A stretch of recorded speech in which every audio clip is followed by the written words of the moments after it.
जागो जागो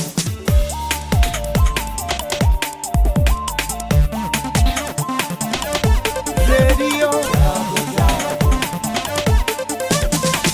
रेडियो जागो 90.4 FM। रेडियो जागो 90.4 एफएम स्टूडियो में हम आज स्वागत कर रहे हैं हरदोई के प्रमुख चिकित्सक और प्रमुख सर्जन रानी कटियारी चिकित्सालय के संचालक डॉक्टर एसके सिंह, और हमारे बीच में हैं आईएमए के जिला अध्यक्ष डॉक्टर अजय अस्थाना और हरदोई के जिला चिकित्सालय के मुख्य चिकित्सा अधीक्षक डॉक्टर जेके वर्मा जी। आप सभी डॉक्टर्स का स्वागत है। बरसात का मौसम आ गया है और ऐसे में उमस भी होती है और वातावरण के दबाव की वजह से मरीजों का स्वास्थ्य बहुत खराब होता है, और सबसे ज्यादा संचारी रोग जैसे उल्टी है, दस्त है, पेचिश है और अनेक बीमारियां। इस पर हम आपसे ये बताना चाहेंगे कि आप मरीजों को ये बताएं कि आखिर ऐसे में क्या क्या सावधानियां बरतनी चाहिए। डॉक्टर एसके सिंह, आपका चूंकि इतना बड़ा चिकित्सालय है, आपके वहाँ बहुत दबाव रहता है, तो आप मरीजों को क्या बताना चाहेंगे जो हमारे श्रोता इस कार्यक्रम को सुन रहे हैं कि वो अपने दैनिक जीवन में किन चीजों का ध्यान रखें जिससे कि उनके स्वास्थ्य पर कोई प्रतिकूल प्रभाव मौसम का न पड़े। देखिए, बरसात के मौसम में सबसे ज़्यादा जो प्रॉब्लम होती है हाइजीन, स्वच्छता की, उसी से सब बीमारियां पैदा होती हैं। आदमी को अपने खाने में, पहनने में, रहने में सफाई का बहुत ध्यान देना पड़ेगा। उसी के कारण सबसे ज़्यादा जो है खाने में होता है कि सबसे ज़्यादा जो है डायरिया, डिसेंट्री का जो बीमारी, इन्फेक्शन होते हैं। स्किन इन्फेक्शन होता है, बहुत ज़्यादा चर्म रोग होता है। उसके बाद उसमें घाव भी बन जाते हैं। हमारा सर्जरी में तो इसमें सबसे ज़्यादा प्रॉब्लम आती है पैर के पकने की। जाड़ों बरसात में पैर आदमी गंदे पानी में पैर रखता है, सफाई नहीं रखता है, उसमें इन्फेक्शन होता है। अगर कहीं से अगर उसकी इम्यूनिटी कम है या डायबिटीज का मरीज है तो पूरा का पूरा पैर जो है 12 घंटे के अंदर पक के आ जाता है जी। और बहुत ही जानलेवा होता है। कभी कभी वो बड़ा मुश्किल होता है। आदमी 5-6 महीने ठीक भी होता है तो 5-6 महीने लग के सही हो पाता है। तो हम लोग तो इससे सोचते हैं बरसात आते ही पैरों का पकना शुरू। और डायबिटीज के मरीज वालों के लिए तो ये बहुत ही इम्पोर्टेंट है कि सोचना है कि इसमें बहुत सफाई जरूरी है। इतना मुंह साफ करते हैं उससे ज्यादा अपना पैर साफ रखें, ये कहा जाता है। कीट पतंगे और मच्छरों का आतंक होता है तो फिर मलेरिया है, डेंगू है, तो वो इनसे बचाव करना बहुत जरूरी है। और इसके लिए आप जनता एजुकेटेड हो, शिक्षित की जाए, शिक्षा दी जाए उनको कि सफाई रखो। बस सबसे बड़ी प्रॉब्लम तो यही है। हमारे साथ आईएमए के अध्यक्ष डॉक्टर अजय अस्थाना जी, आप बताइए कि इस समय खान पान में जो है वो क्या सावधानी बरतनी चाहिए, क्योंकि अधिकतर ये जो मौसम में बीमारियां हैं इनका मुख्य कारण पेट है, और पेट जो है हमारे खाने से, यानी कि हम क्या खाएं क्या न खाएं। इस समय खाने के बारे में तो बहुत सावधानी रखनी चाहिए और अपनी भूख से कुछ कम ही खाना चाहिए, और खुला हुआ खाना ना खाएं, रखा हुआ बासी खाना ना खाएं, क्योंकि उसमें वो बासी खाने में बैक्टीरिया वो सब फ्लरिश कर जाते हैं। उसी से ये बीमारियां, डायरिया, डिसेंट्री और ये हो जाता है। कोविड के दौरान हम लोगों ने एक बात तो अच्छी हाथ धोने वाली सीख ली है, सभी ने सीख ली है। उससे तो हाथ अच्छी तरह से धो के खाना चाहिए, शौच के बाद हाथ ठीक से धोना चाहिए, साबुन लगा के धोना चाहिए। ये पहले आदतें नहीं थी, आदमी इसलिए बहुत बीमार पड़ता था। पहले के मुकाबले में अभी कोविड के बाद बीमारी कुछ कम हुई है। उतना आदमी जागरूक हो चुका है उस समय। जैसे खुले हुए फल नहीं खाने चाहिए, कटे हुए रखे हुए फल नहीं खाने चाहिए, बासी खाना नहीं खाना चाहिए, और खाने से पहले हाथ अच्छी तरह से धो डालना चाहिए। डॉक्टर साहब, आप सीएमएस हैं, आपके अस्पताल में तो आजकल बहुत भीड़ है मरीजों की, और अधिकतर जो मरीज हैं हमारे ख्याल में 70% संचारी रोग वाले ही हैं। तो आप कैसे उनको जो हैं टैकल करते हैं? एक तो चीज़ ये, दूसरी चीज़ ये कि जो कोविड के वजह से जो हमारे वहाँ जागरूकता पैदा की गई, उसकी वजह से जो मरीजों की संख्या, जैसा कि डॉक्टर अजय अस्थाना बता रहे थे, अभी कम हुई। क्या आपको कुछ लगता है कि ऐसा हुआ है कुछ? क्योंकि हमको तो अस्पताल में वैसे ही मरीज दिखलाई पड़ रहे हैं। नहीं, ऐसा नहीं, कम तो नहीं हुआ है। हाँ। एक्चुअली अब ये जो संक्रामक रोग शुरू हुआ ना, बरसात शुरू होता है जी, तो इसके लिए सरकार संक्रामक सप्ताह शुरू करती है जी। पहली तारीख 7 तारीख तक जी। एक प्रोग्राम बनाती है, संक्रामक रोग नियंत्रण सप्ताह। जी। इसमें सारे जो विभाग हैं सबका समन्वय होता है। जैसे आपका ये ब्लॉक है, और आपका नगर पालिका है कि जहाँ गड्ढे हैं भरे जाएं, झाड़ी वाड़ी सब काटी जाएं, लोगों को ट्रेनिंग दी जाती है, स्कूल को बुलाए जाते हैं कि साफ़ सफाई की व्यवस्था कैसे रखी जाए और खाने के लिए जैसे गर्म खाना खाया जाए, खराब न खाया जाए। मच्छर बहुत पनपते हैं इस समय, जैसे अब गर्मी से एकदम से पानी बरस गया तो मच्छर ग्रो करेंगे तो मच्छर जनित बीमारियाँ फैलेंगी। मलेरिया, डेंगू, चिकनगुनिया सब बीमारी खूब तेज फैलती हैं, तो मच्छरों से कंट्रोल करने का तरीका, मच्छरदानी लगाई जाए, ये सब चीज़ें सिखाई जाती हैं। तो अवेयरनेस प्रोग्राम भी चलाए जाते हैं और साफ़ सफाई की व्यवस्था, ये सब सरकार की योजना रहती चलती है। और पब्लिक को जैसे कि अब बीमारी घर में अस्पताल में ही इसकी व्यवस्था अलग से एक संक्रामक रोग नियंत्रण कमरा बना दिया जाता है कि अगर कोई मरीज आता है तो उसमें उसका ट्रीटमेंट। नहीं तो क्या कैसे टैकल कर रहे हैं मरीजों को आप? मरीजों के ही अवेयरनेस प्रोग्राम चलाया जाता है, इसके लिए जागरूकता। नहीं, मरीज अवेयरनेस के बाद जब बीमार हो गया फिर आप क्या करेंगे? नहीं, फिर ट्रीटमेंट होगा उसका। हमारे कमरा अलग बना दिया गया है संक्रामक रोग कक्ष, जिसमें मच्छरदानी रखी रहती है। अगर कोई मलेरिया का मरीज आता है तो उसको मच्छरदानी के अंदर रखा जाता है जिससे कि उसको काट के दूसरे को न फैलाने पाए। और बाकी डायरिया, डिसेंट्री वगैरह के लिए हम प्रॉपर मात्रा में सलाइन वगैरह इकट्ठा कर लेते हैं, जैसे डीएनएस सलाइन वगैरह, एंटीबायोटिक दवाएं सब प्रॉपर मतलब पहले से कर ली जाती हैं कि अगर ज़्यादा बीमारी फैले तो उसको रोक लिया जाए। तो ये इंतजाम पहले से कर। डॉक्टर साहब, मरीजों की आम शिकायत रहती है जिला चिकित्सालय में हमारा जो है ठीक से इलाज नहीं हो रहा है, तो उसके लिए क्या, उनकी शिकायत को दूर करने के लिए आपने क्या किया? हाँ, अच्छा एक चीज़ बताइए, शिकायत तो खैर आम चीज़ है। हमारे पास 2500 मरीज रोज आता है, ठीक से नहीं इलाज हो तो 2500 मरीज क्यों आएगा? जी जी, ये बताइए। तो ऐसा नहीं, ठीक होती है, मरीज ठीक होते हैं, दवाएं भी पर्याप्त मात्रा में हैं तो दवाएं भी दी जाती हैं। अब शिकायत थोड़ी बहुत रहती हैं, चूँकि सब 100%, चूँकि हम सरकार के पास भी सीमाएँ होती हैं और हमारी 100% तो हम नहीं ठीक कर पा रहे हैं, लेकिन हम प्रयास लगातार करते हैं कि उसको लगातार जो कमियां हैं उसको दूर करती चली जाए। तो प्रयास आपकी तरफ से जारी रहने चाहिए कि कमियां दूर हों, तभी मरीजों की शिकायतें कम होंगी। बिल्कुल बिल्कुल। डॉक्टर एसके सिंह, ये इस समय चूंकि संचारी रोग की हम लोग बात कर रहे हैं, तो ये सिम्टम्स क्या, मतलब अगर कोई मरीज है और वो आपका ये कार्यक्रम सुन रहा है तो वो सुन करके वो कैसे समझे कि हमारे संचारी रोग कोई है, यानी कि वो सिम्टम्स आप बताइए कि अगर ऐसे ऐसे सिम्टम्स हैं तो आपको ये करना चाहिए, यानी कि आपके ये मर्ज है। जी, संचार का तरीका है कांटेक्ट टू कांटेक्ट। जैसे मरीज कोई बीमार है तो उसके छूने से तो वो स्किन चर्म रोग वाले टाइप के जैसे वो होते हैं। दूसरा क्या होता है, एक होता है फीको ओरल रूट, जो लोग जानते नहीं कि मल जो है मुंह में आ जाता है। जी, क्रूड भाषा में है, वैसे अंग्रेजी में हम लोग पढ़ते हैं फीको ओरल रूट से इन्फेक्शन जो होता है। कोई हाथ की गंदगी से, आपके हाथ से गंदगी है, जो खाना बनाने वाले ने उसके हाथ गंदगी है, यानी कि डॉक्टर साहब आपका मतलब है सफाई। सफाई, ये पेट की बीमारी जो है फीको ओरल रूट बहुत कॉमन है इसमें।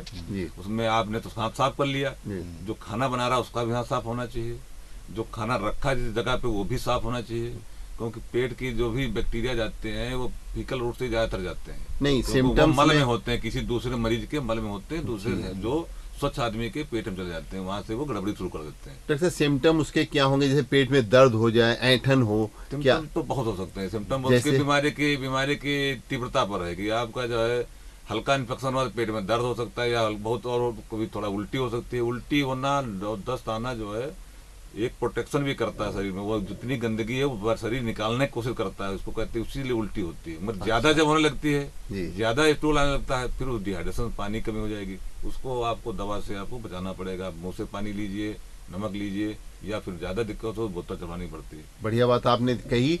एक देखिए, बहुत अच्छी जानकारी डॉक्टर एसके सिंह ने दी कि अगर आपके वोमिट हो रही है, यानी उल्टी हो रही है और दस्त हो रहे हैं, तो ये भी एक अच्छा है कि आपके विकार दूर हो रहे हैं। सीमित मात्रा में 2, 4, 5 हो गए, 8, 10 हो गए तो आपका पेट आराम हो जाएगा। और ये भी एक चीज है कि अब तो सोचते हैं कि उस दौरान पेट को आराम करना चाहिए, खाना नहीं खाना चाहिए। आप केवल लिक्विड डाइट, वो भी गर्म स्वच्छ हो, उसको आप लीजिए तो निश्चित ही फायदा होगा, बिना किसी दवा के फायदा हो जाता है। 90% केस में होता है, 10% केस में दवा लेनी पड़ती है, नहीं तो घर में ही इलाज संभव है। घर में ही इलाज संभव है, लेकिन अगर ज्यादा बढ़ जाए तो फिर आप चिकित्सक की जरूरत, परामर्श लें, जाए वहाँ पर जो भी वो। और जैसे घर में ओरल क्या चीज ली जा सकती है? ओरल में तो सबसे अच्छा नमक और शक्कर का घोल पहले पिलाया जाता था, जब तो ORS मिलने लगा, हर दुकान पे मिलता है ORS, ओरल रेडियस सोल्यूशन आता है। नहीं तो पहले नहीं मिल रहा है तो आप जो है नमक है और शक्कर और थोड़ा सा नींबू या फल का रस मिला देंगे तो पोटेशियम मिल जाएगा, नमक में सोडियम मिल जाएगा, शक्कर से ग्लूकोज मिल जाएगा। इन्हीं 3 चीज़ों की कमी होती है। ज़्यादातर बोतलों में यही चीज़ चढ़ाई जाती है। और एक बड़ी भ्रांति, अभी आप सबको पब्लिक अगर सुन रही तो बता दिया जाए कि जो बोतल चढ़ती है तो उसमें एक बोतल में आधा चम्मच ग्लूकोज होता है जी। वो सोचता है बहुत ताकत आ गई हमको, अगर वो 10 चम्मच ग्लूकोज पी ले ज़्यादा फायदा होगा जी। और सोडियम भी उसमें मुश्किल से होता है, एक टोर्रे का नमक का टोर्रे का वो 1/10वां हिस्सा होगा जी। एक टोर्रा थाली चाट ले तो बात हो गई, वही बात हो गई। तो ये आपने बहुत बढ़िया बात बताई, क्योंकि गांव के लोग हम देखते हैं कि जब जाते हैं कहने कि वो हमारे जब बोतल चढ़ी तब ठीक हुआ। वो उनको साइकोलॉजिकल होता है, वो मानसिक रूप से लगता है कि हमको अब कोई वो आके कहते ही हैं अगर ना जरूरत हो बोतल चढ़ा दो भैया, बहुत कमजोरी है। वो शिक्षा के कारण है, वो भी इतना नहीं है। और जिस समय उल्टी हो या दस्त हो उस समय कोई चीज खानी नहीं चाहिए डॉक्टर साहब हमारे ख्याल में। नहीं, उल्टी अगर आ रही है तो आप खाएं ना तो उल्टी उलझ जाएगा, उस समय आपको पेट को रेस्ट देना है। आप जी। तो 4 घंटे न खाएं कुछ, जब लगे उल्टी नहीं लग रही है अपने आप शरीर बता देगा कि भूख लगी है जी जी जी। तो आप खाना खाइए, हल्का लिक्विड डाइट लीजिए, तरल पदार्थ लीजिए। और अगर लूज मोशन हो रहे हैं और तो उसमें भी आप ऊपर से मुंह से खाते रहिए। जी जी। मुंह से खाने का लिक्विड में लीजिए, खाना ज्यादा हैवी मत दीजिए, हाथ पे लोड मत डालिए उस दौरान। वो अब शरीर खुद बता देता है कि अब आप सही हो गए जी। तब आपको भूख खुलेगी। डॉक्टर साहब जैसे बताया कि जिस समय आपके पेट में ऐंठन हो या दर्द हो या आपके उल्टी हो, दस्त हो, उसके बाद में उसके कितने घंटे बाद हम खाना शुरू करें और क्या खाएं सबसे पहले? उल्टी दस्त बंद हो जाने के 2-3 घंटे बाद भी खा सकते हैं। और तरल पदार्थ लें शुरुआत में, खिचड़ी है, दलिया है, फलों का रस है, फलों के रस में नमक मिला के लें तो ज़्यादा वो सुपाच्य रहेगा और मरीजों के लिए स्वास्थ्यकर भी रहेगा। तो नमक के प्रयोग के लिए आप क्यों बार बार कहते हैं और शक्कर के लिए क्या इसमें होता है? नमक सोडियम कम हो जाता है ना, पानी निकलने से सोडियम कम हो जाता है और शक्कर भी, ग्लूकोज कम हो जाता है उसमें। दोनों चीजें जो है लूज मोशन में जाती हैं तो इसलिए पोटेशियम भी जाता है। पोटेशियम भी जाता है जो फलों में होता है हाँ। और नींबू के रस में होता है बहुत होता ये है। इलेक्ट्रॉल वगैरह में पोटेशियम, सोडियम और यही सब ग्लूकोज डाला यही जाता सब पड़ा होता है, रेडीमेड होता है। तो देखिए ये डॉक्टर साहब ने बहुत बढ़िया बात बताई, प्राकृतिक रूप से सोडियम और पोटेशियम आपको कैसे मिलेगा ये हमारे श्रोताओं को डॉक्टर साहब ने बताया। डॉक्टर साहब आप चूंकि जिला चिकित्सालय के अधीक्षक हैं, आपके वहाँ हम देखते हैं मरीज एक आशा लेकर के आते हैं कि हमको अस्पताल में भर्ती कर लिया जाए और ग्लूकोज की बोतल चढ़ा दी जाए, तो आप उन मरीजों को कैसे मतलब उनका इलाज करते हैं? नहीं, पहले हमारे यहाँ फिजिशियन देखते हैं कि उस बोतल चढ़ाने वाला है कि नहीं है। अगर बिना बोतल चढ़ाई ठीक हो जाता है तो उसको समझाते हैं, श्योर करते हैं कि तुमको बोतल चढ़ाने की जरूरत नहीं है, तुम ORS पैकेट ले लो, 1 लीटर पानी में डाल के थोड़ा थोड़ा पीते रहो और जितनी बार डायरिया हो, जितना पानी लॉस हो उतना कम से कम पानी पी जाइए। तो धीरे धीरे अपने आप तो 90% तो मरीज जिससे ठीक हो जाते हैं। थोड़ा एश्योरेंस करना पड़ता है, जैसे आप कह रहे हो कि आदमी इंसिस्ट करता है कि बोतल चढ़ा दो, तो समझाना पड़ता है कि भाई तुम्हें बोतल चढ़ाने की जरूरत नहीं है, तुम इससे ठीक हो जाओगे। तो अगर मान जाता तो ठीक है, अगर नहीं मानता तो उसको बोतल चढ़ा ही दिया जाता, फिर क्या भाई करते हैं। सरकारी डॉक्टर का मतलब है कि अब जबरदस्ती पब्लिक है ना, पब्लिक को ये भी समझाने की जरूरत है कि बोतल चढ़ाने से नुकसान भी होता है। तो ऐसा नहीं बहुत है, बढ़िया उनको बात। पता नहीं है कि बोतल लगता है, उनको लोगों को सूझन आती है कब कौन सी बोतल लगवानी है। और हार्ट पे लोड पड़ता है हाँ, बोतल से और वो नुकसान भी है। जबरदस्ती चढ़वाना चाहते हैं, बहुत लोगों के सूजन बन जाती है, हार्ट बैठ जाता है, फेफड़े में सूजन आ जाती है। डायरिया हो रहा है, वो 10% चढ़वा के आ रहे हैं। बिल्कुल 10% चढ़ाने में तो खुद झोला छाप चढ़ाते हैं, बाकी डॉक्टर क्वालिफाइड चढ़ाएंगे जो नहीं। अनक्वालिफाइड है वो तो लोग करेंगे, तो पता चला 10 बोतल चढ़ाई तो उस हिसाब से ना पैसा जोड़ते हैं वो। नहीं, वो 10 बोतल लगेंगे तो हाँ 10 चढ़वा दो, पैसा उन्होंने लेके 10% तो ये चढ़वा नहीं दी पता और है कि डिहाइड्रेशन हो कितना गया। हो जाएगा वो तो हो ही जाएगा। देखिए प्रॉपर बोतल में नहीं चलाते हैं, जो भी मन में आया लगा दिया। हाँ, उन्हें पता ही नहीं होता लगाना क्या है। तमाम वैरायटी होती कौन सी है। दवाएं चाहिए, RL चाहिए, DNS चाहिए, NS चाहिए, क्या चाहिए। ज्यादा बोतलों जरूरी के तमाम प्रकार है। और होते हैं। बाकी 10% वगैरह जो ब्रेन में सूजन के लिए इस्तेमाल होती हैं दवाएं, वो भी बोतल में आती हैं। अगर डॉक्टर काबिल नहीं है, क्वालिफाइड नहीं है तो वो भी चढ़ा देता तो और नुकसान नहीं, वो हो जाता कहता है 10% ज़्यादा ताकत वाली है। हाँ, वही। तो वो और डायबिटीज के मरीज हैं उनको तो ग्लूकोज की बोतल बिल्कुल बिल्कुल ही चढ़ानी ही नहीं, उनको तो शायद नहीं लेना चाहिए जी, जब उनको अलग बोतल जब तक होती है। इनका ग्लूकोज की जांच न हो जाए कि वाकई में इनकी कमी है ग्लूकोज की, तब तो ग्लूकोज जो है या ग्लूकोज पी ले। तो देखिए आज ये कुल मिलाकर के हम लोगों ने जो चर्चा करी रेडियो जागो 90.4 FM स्टूडियो में, संचारी रोग इस समय जो मौसम बदलते हुए अपना रोज एक नया नया रूप धारण कर रहा है। कभी बरसात हो रही, कभी एकदम बहुत तेज धूप आ जाती है और उमस होने लग जाती है, पसीना निकलने लग जाता है। वैसे पसीना निकलना तो अच्छी बात होती है, अच्छी बात होती है। तो आज हमारे बीच में बहुत ही हरदोई के मशहूर चिकित्सक और हर जिला अस्पताल के चिकित्सा अधीक्षक ने ये चर्चा करके बताया कि आखिर आप क्या करें क्या न करें। तो आप लोग हमारे श्रोतागण इस बात को ध्यान रखें कि जब भी जो डॉक्टर्स ने बताया है अभी आपको, इसका आप जरूर पालन करें और सिर्फ दिमाग में इसी बात को लेकर के न रहें कि हमको सिर्फ ग्लूकोज की बोतल ही चढ़ाने से कुछ फ़ायदा होगा, बल्कि आपके पास प्राकृतिक बहुत सी चीज़ें हैं। जैसा कि अभी डॉक्टर साहब ने बताया, तो आप नींबू का प्रयोग कर सकते हैं अपने घर में। जो आपके पास ऐसी चीज़ें हैं खटास वाली, जैसे संतरा है हमारे ख्याल में, ये सब चीज़ें बहुत बढ़िया रहती हैं ऐसी बीमारियों को टैकल करने के लिए। तो आज संचारी रोग पर आप लोगों ने, डॉक्टर्स ने हमारे बीच में बहुत महत्वपूर्ण जानकारी श्रोताओं को दी। आप सभी डॉक्टर्स का हम बहुत बहुत शुक्रिया और बहुत बहुत धन्यवाद। बहुत बहुत धन्यवाद। जागो रेडियो का बहुत बहुत धन्यवाद ऐसे प्रोग्राम करने के लिए, जन जागरूकता फैलाने के लिए। हमारा यही अनुरोध है आपसे, ऐसे हमेशा करते रहें। जी जी बिल्कुल, जिससे जनता में जानकारी पहुंचती रहे। हमारा तो उद्देश्य ही है कि जन समुदाय प्रथम। जी जी। तो हम समुदाय को प्रथम मान करके ही रेडियो जागो नहीं, ये रेडियो जागो इसीलिए यहाँ के लिए बहुत ही लाभकारी है, हरदोई के लिए वरदान है ये।